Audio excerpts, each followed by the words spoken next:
വീട്ടിനൊരു cinema സംവിധാനം ചെയ്യാൻ തീരുമാനിച്ചടാ. കഥ എന്തേലും കഥാപാത്രങ്ങൾ എന്തേരി എനിക്കൊരു ചാൻസ് നീ തരൂ. നീയാണ് എന്റെ കഥയിലെ നായകൻ. നായകനാ ഞാനാ. സന്തോഷം കൊണ്ട് എനിക്ക് ഇരിക്കാൻ പറ്റും. ഞാൻ നിൽക്കുക ഒരു മിനിറ്റ്. ചാന്ദ്ര മുതലാളിയല്ലേ, നിന്റെ ജോലി എനിക്ക് വേണ്ട. ഞാൻ സിനിമ കയറി പോടാ പൊട്ടെ. നീ തന്നെയാണ് എന്റെ കഥയിലെ നായകൻ. ഞാൻ ആരെയൊക്കെ വിളിച്ച് പറയട്ടെ. ഞാൻ അളിയ എന്റെ വേഷം എന്താ അളിയാ? ഈ കഥ ലാസ്റ്റ് വരെ നീ ഉണ്ട്, പക്ഷെ നീ തുടക്കത്തിൽ ഒരു ഹെലികോപ്റ്ററിൽ പോകാൻ പൊട്ടിത്തെറിച്ച് മരിക്കും. അതാണ് കഥ. അളിയ എനിക്കൊരു സംശയം. ഫസ്റ്റില് ഞാൻ ഹെലികോപ്റ്റർ കൊണ്ട് ചാവപ്പോഴേ ലാസ്റ്റ് വരെ എങ്ങനെ അളിയാ ഉള്ളത്? എടാ ഫസ്റ്റ് മരിക്കുമെങ്കിലും എല്ലാ വീട്ടിലും നിന്റെ ഫോട്ടോ വരും മാലയിട്ട്. പിന്നെ വേണമെങ്കിൽ നിന്റെ അടുത്ത് ഫോട്ടോ കാണിക്കുമ്പോൾ നടന്ന് എഴുതിയും കാണിക്കാം. എന്ത് പറയുന്നു? ഈ ഫോട്ടോ വയ്ക്കല്ലേ, നല്ലൊരു ഫോട്ടോ വൈ. ഈ ഫോട്ടോ വൈ. ഓ ബ്യൂട്ടിഫുൾ. ഇത് മതി എന്റെ നായകന്. പക്ഷെ എന്റെ ഒരു പ്രശ്നമുണ്ട്. എടാ എന്റെ അത്രയും ഫണ്ടില്ല സിനിമ എടുക്കാനുള്ള. അപ്പൊ നീ കൂട്ടി വെച്ചേക്കണ 5 ലക്ഷം രൂപ തരണം എനിക്ക്. പക്ഷെ നായകൻ നീ തന്നെ എന്റെ സിനിമയിൽ.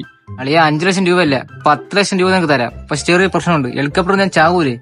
സിനിമയിൽ ഇടയ്ക്കിടയ്ക്ക് ഞാൻ വന്നു പൊക്കോട്ടാ. അയ്യോ എന്നാ കഥ മൊത്തത്തിൽ മാറ്റേണ്ടി വരും. ഞാൻ പ്രയാസം എടുക്കേണ്ടി വരും. എന്നാ നിനക്ക് ഇടയ്ക്കിടയ്ക്ക് വന്നിട്ട് പോകാൻ ചത്താലും.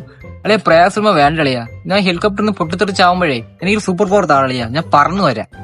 ഇറ സൂപ്പർ പവർ എന്റെ കഥയിൽ ചേരുള്ള. എന്നാ ഒരു കാര്യം ചെയ്യാം. ഹെലികോപ്റ്റർ നീ പൊട്ടിത്തെറിയാമോ പാരച്ചൂട്ടിന്ന് ചാടി. അപ്പം കടലിൽ വീണിട്ട് തിമിംഗലം വിഴി തിന്നെ. എന്നിട്ട് തിമിംഗലം തിന്റെ വായി ഇങ്ങനെ പൊളന്ന് നീ പുറത്തു വരുന്ന നായകൻ. എങ്ങനെയുണ്ട്? ക്യൂട്ട് സാധനം അളിയാ, സൂപ്പർ.